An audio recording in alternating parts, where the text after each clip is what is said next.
What's up? Welcome back, or welcome in. If this is your first time watching my video, thanks for being here, and I hope you enjoy what I'm doing. Part of the message I want to relay today has a lot to do with walls, with boundaries, with the exterior and interior of this project and of myself. This isn't so much a how-to manual on the physical plane of existence, like what materials I used or the techniques and tools and all of that, which I'm down for, but it's more along the lines of the metaphysical, man. I mean, this project is definitely a resemblance of personal transformation that I'm going through. My aim is to document my process of becoming, hopefully more of me, and to practice the art of showing up, allowing myself to express and expose the hidden parts of myself that have been lying dormant for way too long, but not in a way that'll get me arrested or censored.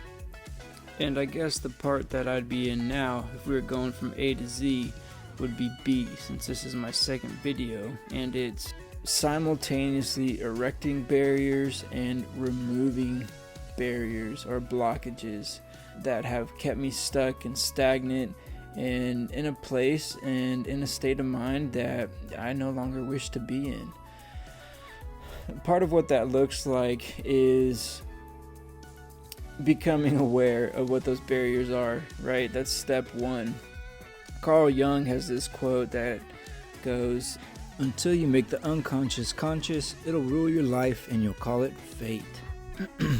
Part of these unconscious beliefs included external beliefs or cultural values, such as work has to be a struggle and grind, and that enjoyment is found outside of your day job, and you simply have to just suck it up and wait until retirement before you start loving your life. And that's not me promoting hedonism, nor do I believe that all fun is frivolous. Actually, in fact, I believe the opposite. I believe that play points the way to what is truly meaningful and holds value in our lives. Or another common exterior belief I've had to remove is that grit is the highest ideal characteristic trait, being extra tough and anti-fragile, sprinkled on top of being emotionally stunted or numb, is the only way to success in a fulfilling life. Fortunately, I now know that sensitivity is a superpower. Having empathy requires an evolved mind, being able to perceive not only your own thoughts and feelings, but other people's, and an open heart, a willingness to actually extend awareness to the internal experience of yourself or another. A trait that's like a breath of fresh air when on the receiving end. But anyway, this is kind of the exterior portion I was mentioning earlier. Is the ability to suss out what's not for me and tuning it out, allowing ourselves to not ingest, not buy into these ideas that simply don't resonate with who we are. Resonance, right? That word has been used a lot in the spiritual community. It has to do with feeling, a feeling function of, what aligns with you and what doesn't. Just consider why you can't help but dance, sing, or boogie to some music and not others. It either does or doesn't feel right. There's no need to reason it out. For example, you might be all hot and bothered listening to this message and think, feelings, what are those? Stone cold logic is the only thing real, and I have no problem tuning out outside noise and other people's opinions. Everybody's wrong and I'm right, nanny nanny boo boo. Well, yabba dabba do, dude. Feel free to go back to your own rock pile. Peace be with you. Don't forget to leave a tip that costs as much as my yammerings cost to give. But if you do prefer a more heady approach like psychology, it's about realizing what aligns with our core values, which is a process that has taken me years to understand and develop because of our nature to change and evolve and be in flux. But we can always adapt our core values along with our evolution, and it helps us build a foundation and a frame and walls that then help differentiate ourselves from our environment, right? Where we begin and others end, or vice versa. This is called individuation from Erikson's lifespan development model, and I think this happens multiple times, or at least in my experience has happened multiple times throughout our life. It's not just like an age thing. Once you reach a certain age, you're individuated. I think we are in a constant cycle of development where that comes back around. I'm like thinking spiral dynamics, right? Every so often we are met with the same situation but from a different lens. Can't step in the same river twice. We change and develop new characteristic traits to add to our own character that make us a whole new person.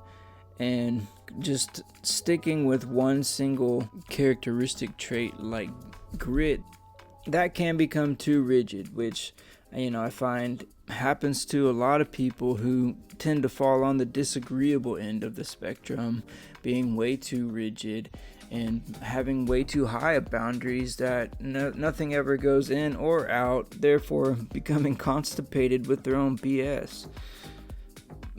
But speak for myself, right? I happen to fall on the opposite end of that line with a tendency that is leaning towards being way too agreeable and letting outside noise and other people's opinions kind of wreck shop and having the raiders storm the castle, so to say. So what might a healthy balance between those two concepts look like? What makes a good wall or healthy boundaries? I think it has a lot to do with breathability, right? It's why we put in windows and doors, to get some fresh air in. If we don't, it's almost like I'm being reminded of, going on a road trip and someone lets one rip, and the polite thing to do is open a window, right? And let some air in, get that thing moved out of the cabin. But if you don't have those openings to let it flow, then you get sick dealing with either your own, stuff or other people's. And that's why instead of just speaking about boundaries, I think that they are necessary, but they're only part and parcel of a greater system, which is more like a filtration system. More directly, I'm talking about developing discernment, which isn't so much just the exterior castle wall, which is the, ego's need for the familiar, for what's comfortable, for control, and that can get as big as the Great Wall of China, don't get me wrong, but also includes gates and the guard at the gate, which open and close our perception to what we see fit. In my opinion, discernment is more about the heart than it is the head. While traditionally, I think discernment is viewed as something like our ability to outthink, outreason our negative patterns and behaviors, to do what is right, or to disregard distractions and outside noise. But I personally think it's more about tuning into what feels right instead of what sounds reasonable. But the head does have a purpose for sure, which would be something like learn from our past mistakes, remind us of the patterns that don't serve us, right? That's where, anxiety and red flags come from. Also, anger and defensiveness. And once you recognize these patterns, you can then overcome them, right? Know better, do better. But I don't think the guard is the main character, Again, like I said, it's just part of the system. And the head's purpose, to give you literally a fortune cookie reference, is a wonderful servant, but a terrible master. And it's best served just to remind us of what doesn't belong, but what leads the way is the heart. And I'm remembering that scene in Cinderella. I watched Cinderella and it was good. No shame, I was looking for a warm-hearted, feel-good movie and it delivered immaculately. It's not as good as Cinderella Man, which is one of my favorite movies of all time, but regardless of me trying to restore my masculine dignity here, the prince, extended the invite to all of the castle, not just the known royalty, to make room for following what his true heart's desires were, which was, to make Miss Ella his missus and deliver them kisses. Bruh. Or bruh. But yeah, back to the point I was trying to make. Developing discernment takes practice. It's about getting out of our head and tapping into our body in the moment to what our feelings are trying to tell us, which is a super vulnerable place to be, but the crux to all juicy goodness. So I'd like to encourage you to tune into your feelings and listen to the feedback they give.